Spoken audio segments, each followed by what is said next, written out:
Alkitab, Suara. Kejadian, pasal 9. Lalu Allah memberkati Nuh dan anak-anaknya, serta berfirman kepada mereka, "Beranak cuculah, dan bertambah banyaklah, serta penuhilah bumi. Akan takut dan akan gentar kepadamu segala binatang di bumi, dan segala burung di udara, segala yang bergerak di muka bumi, dan segala ikan di laut. Ke dalam tanganmu-lah semuanya itu diserahkan. Segala yang bergerak, yang hidup, akan menjadi makananmu. Aku telah memberikan semuanya itu kepadamu, seperti juga tumbuh-tumbuhan hijau.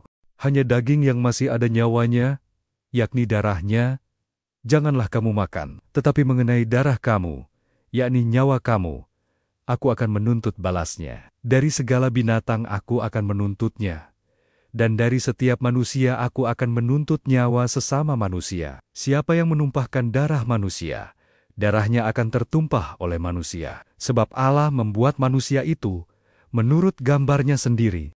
Dan kamu, beranak cuculah dan bertambah banyak, sehingga tak terbilang jumlahmu di atas bumi.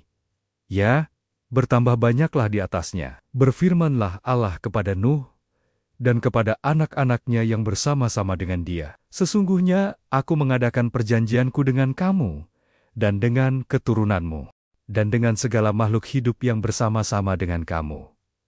Burung-burung, ternak dan binatang-binatang liar di bumi yang bersama-sama dengan kamu, segala yang keluar dari bahtera itu, segala binatang di bumi. Maka kuadakan perjanjianku dengan kamu, bahwa sejak ini tidak ada yang hidup yang akan dilenyapkan oleh air bah lagi, dan tidak akan ada lagi air bah untuk memusnahkan bumi. Dan Allah berfirman, "Inilah tanda perjanjian yang kuadakan antara aku dan kamu, serta segala makhluk yang hidup, yang bersama-sama dengan kamu, turun-temurun untuk selama-lamanya. Busurku kutaruh di awan, supaya itu menjadi tanda perjanjian antara aku dan bumi. Apabila kemudian kudatangkan awan di atas bumi, dan busur itu tampak di awan, maka aku akan mengingat perjanjianku yang telah ada antara aku dan kamu, serta segala makhluk yang hidup, segala yang bernyawa, sehingga segenap air tidak lagi menjadi air bah, untuk memusnahkan segala yang hidup. Jika busur itu ada di awan, maka aku akan melihatnya, sehingga aku mengingat perjanjianku yang kekal antara Allah dan segala makhluk yang hidup, segala makhluk yang ada di bumi." Berfirmanlah Allah kepada Nuh, "Inilah tanda perjanjian yang kuadakan antara aku dan segala makhluk yang ada di bumi. Anak-anak Nuh yang keluar dari bahtera ialah Sem, Ham, dan Yafet. Ham adalah bapa Kanaan. Yang tiga inilah anak-anak Nuh, dan dari mereka inilah tersebar penduduk seluruh bumi. Nuh menjadi petani. Dialah yang mula-mula membuat kebun anggur. Setelah ia minum anggur, mabuklah ia, dan ia telanjang dalam kemahnya.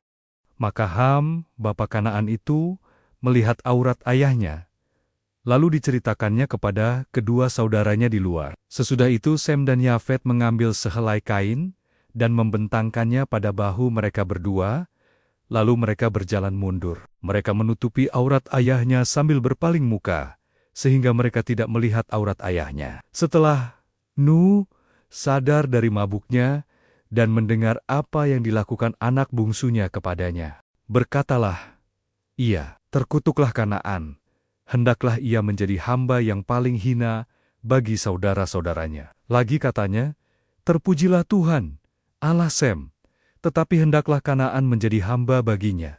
Allah meluaskan kiranya tempat kediaman Yafet, dan hendaklah ia tinggal dalam kemah-kemah Sem, tetapi hendaklah Kanaan menjadi hamba baginya. Nuh masih hidup 350 tahun sesudah air bah. Jadi Nuh mencapai umur 950 tahun, lalu ia mati.